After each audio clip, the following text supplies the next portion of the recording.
Dear learners, in the previous lecture, we have understood the nature of tourism and we have also identified few managerial issues in tourism and also understood their significance.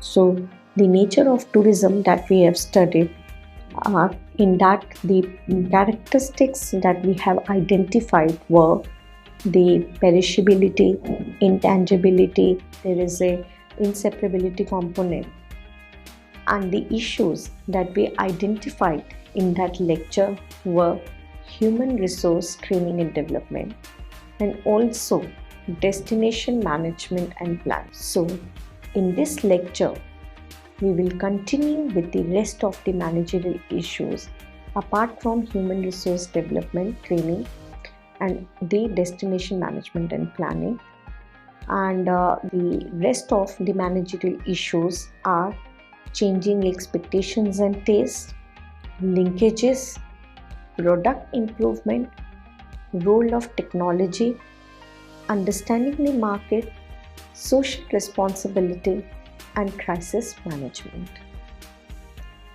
So, after this lecture, you should be able to learn about and identify the various managerial issues in tourism, and also you should be able to explain or understand properly in totality the significance of these managerial issues.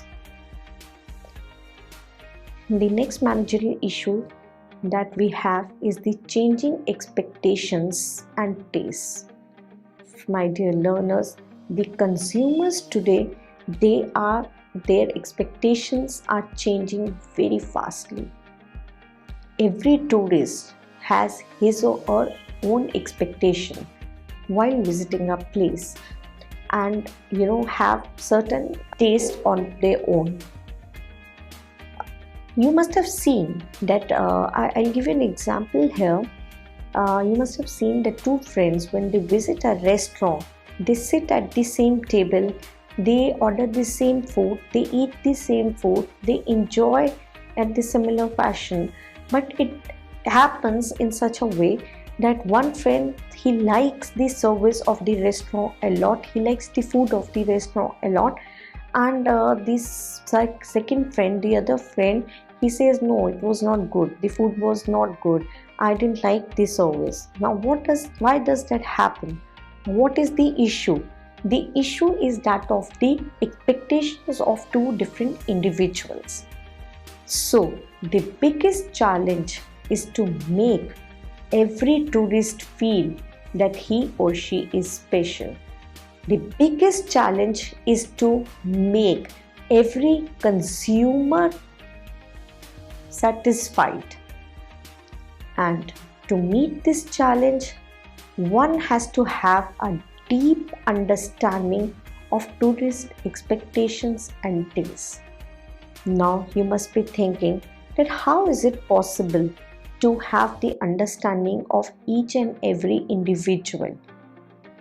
It is probably not possible to have the understanding of the expectations of each and every individual at these singular point or simple level in at an individual level, but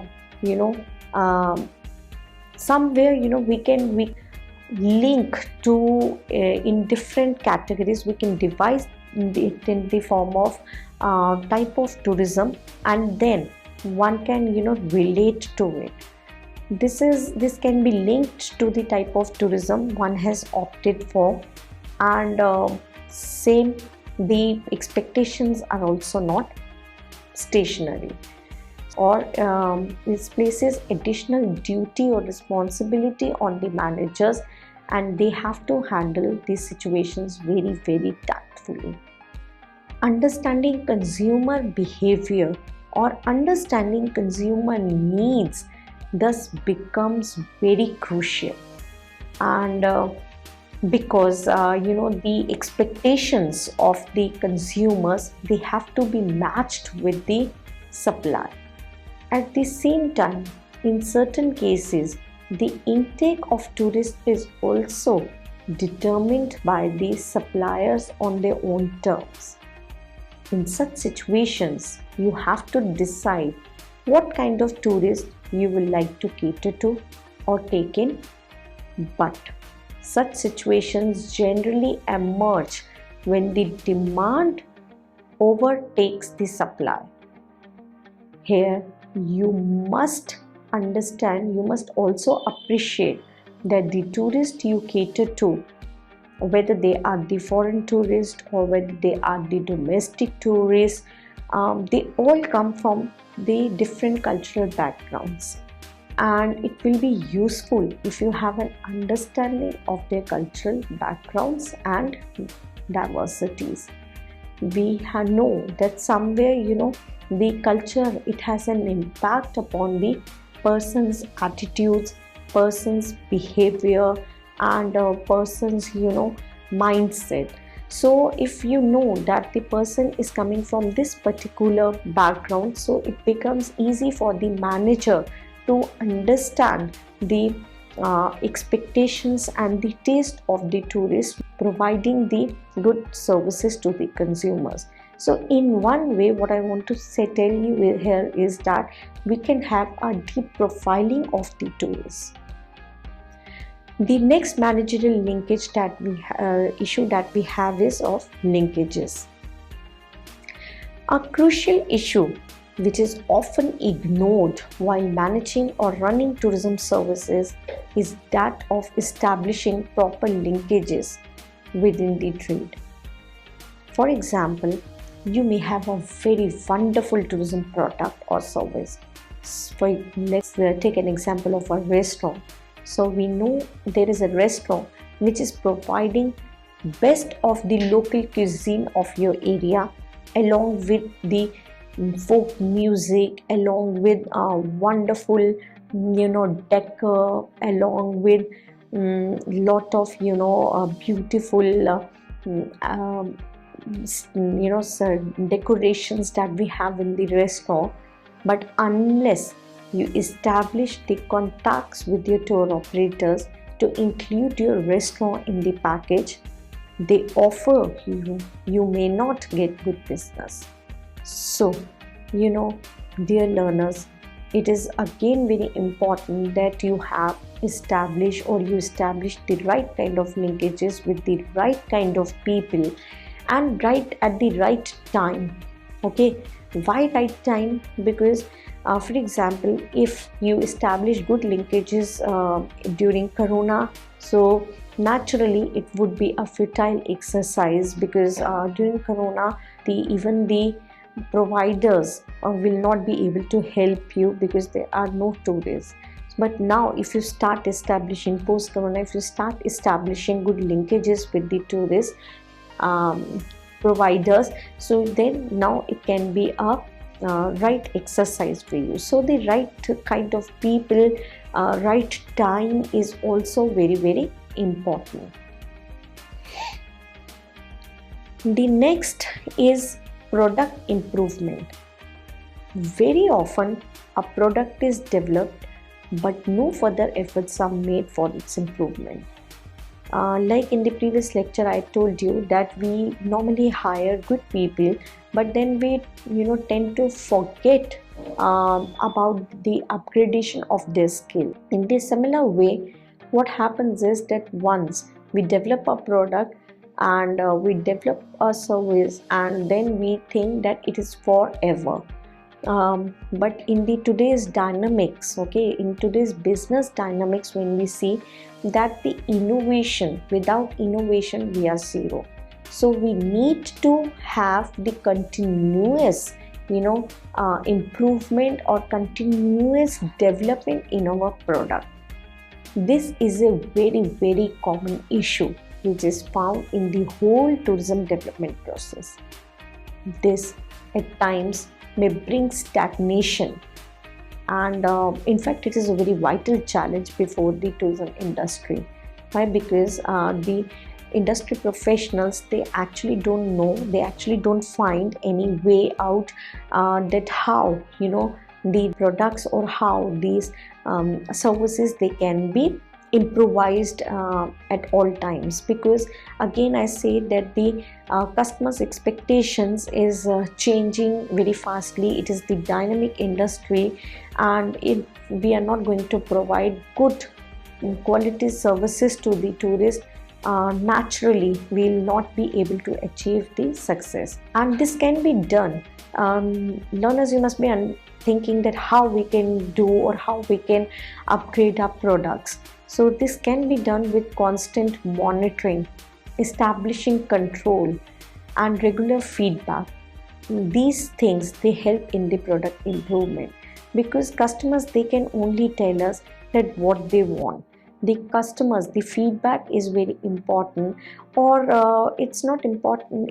It's not always like we take the written feedback from the customer. We can have the observation also. We can see or we can check that what the customers they want, and then accordingly we can provide them with the same. This is how we can always upgrade our service. We can always improvise upon our service, or we can include innovation in our services. The next challenge that we have with us is the role of technology. There is a tendency to depend on the conventional methods, and this is very wrong. Although this is not very wrong, but then to some extent it is right also.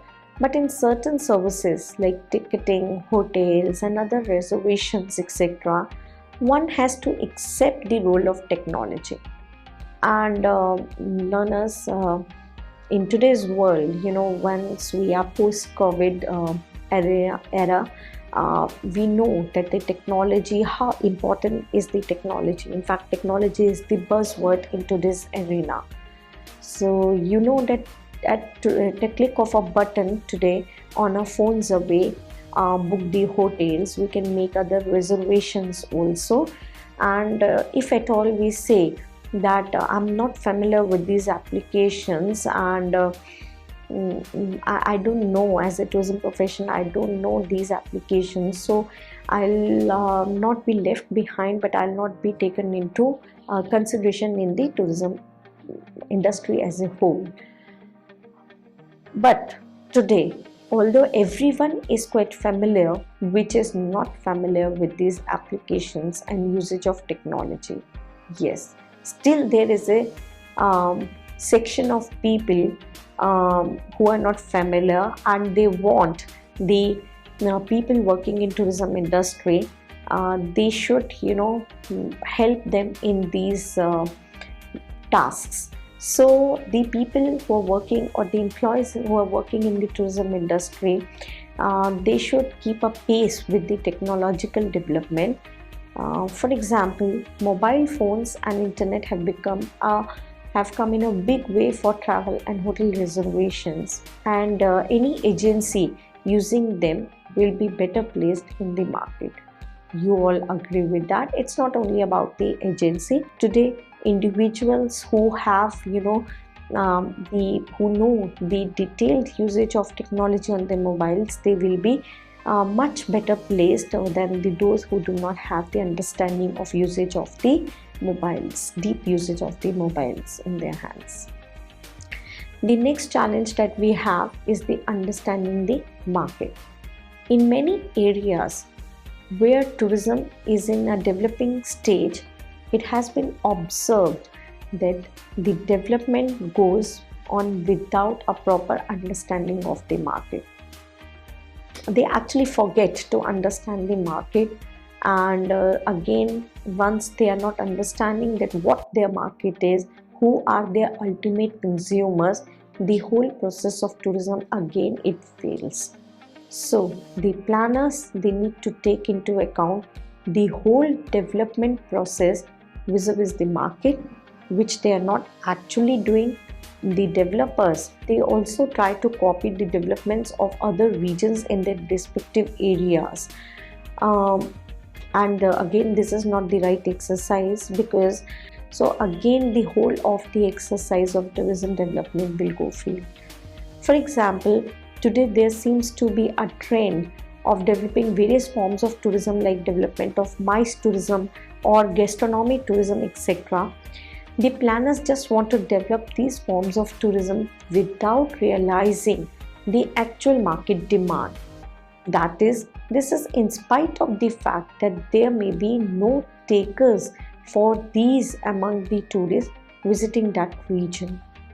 Therefore, a proper understanding of the market is necessary while developing the tourism product or the destinations, and the planners they should take this factor into deep consideration. The next we have is social responsibility. This is another issue. The tourism industry, often ignore the um, concept of social responsibility. Although nowadays the concept of social responsibility has attained a huge significance, it is seen that the tourism planners and developers at many areas are not still considering it. They must take into account the impact their actions they can have on the environment and the local community. Preservation of ecology and environment are integral to tourism development, and this should not be ignored at any point. The negative effects of tourism, we know that tourism have both positive and negative impacts. We usually, what happens is, we analyze the positive impacts, we take into consideration the positive impacts, and the negative effects or the negative impacts of tourism we often ignore, but they must be evaluated and efforts should be initiated in minimizing these negative impacts to the maximum extent. Managers of tourism services should also be sensitive towards the sentiments of the local community, and they should try to establish cordial relationships with them, which is again very important. If the local community is not happy with the development of tourism at any destination, tourism cannot be developed. The proper tourism cannot be developed.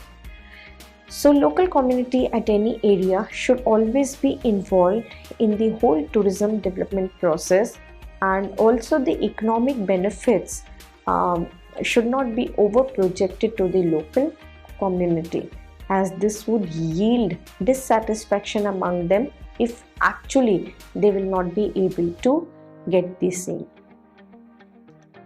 The next issue is crisis management. So dealing with crisis situations is something not uncommon to tourism. Many a times a crisis situation, it emerges with actually no fault on the part of those managing the services or anyone. But this situation arises because of external factors.